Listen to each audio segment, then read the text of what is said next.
No, well, thank you very much. Money illusion is a concept, a well-known concept in economics. Maybe you're having a high velocity of money without actually being able to purchase as much as you can. However, in this instance, it's not just like that. It's not, it doesn't work fully well. Why? Because of one critical thing.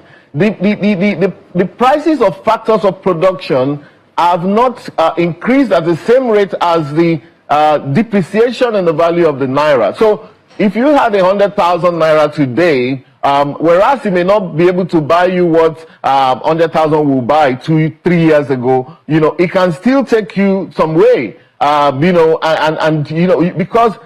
for example, the price of labor has actually not increased commensurately. For example, so those who are in the construction world are still able to do a lot more with the naira that they have. This is a naira economy, not a dollar economy. Therefore, it doesn't actually work, scientifically and logically for us to just simply convert the money into dollar and say, oh, look at it where the dollar is. Nigeria is still a very cheap country to live in. Nigeria is cheaper. People who have gone to Ghana and come back, and I've done that a few times in the past, will tell you there's a lot, the naira goes a lot farther than the Ghanaian cedi and so on. Of course, the naira goes a lot farther in Nigeria, and I've made that analysis several times. Sometimes it's been very heavily criticized, but it is what it is.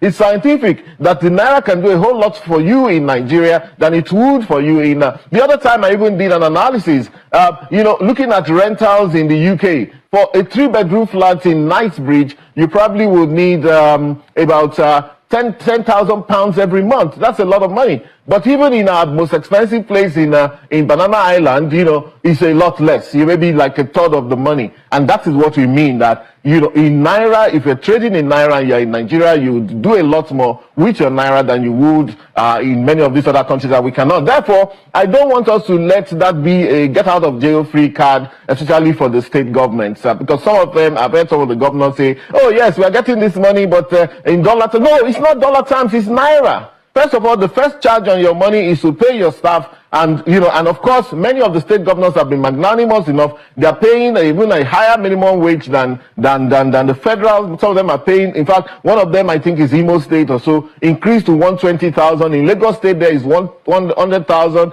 for minimum wage, because they also are aware that, look, there's a need to do something because the value of the naira depreciated a few years ago. So, but there's a lot that can be done apart from paying salaries, doing infrastructure work, which impacts directly on multi-dimensional poverty, little infrastructure, road work and all of that, that's the next level, and that's what many of them already have started to do. I think we're going to see an explosion of those little infrastructure developments in Nigeria, because the factors of production, the cost of price, the price of price have not increased.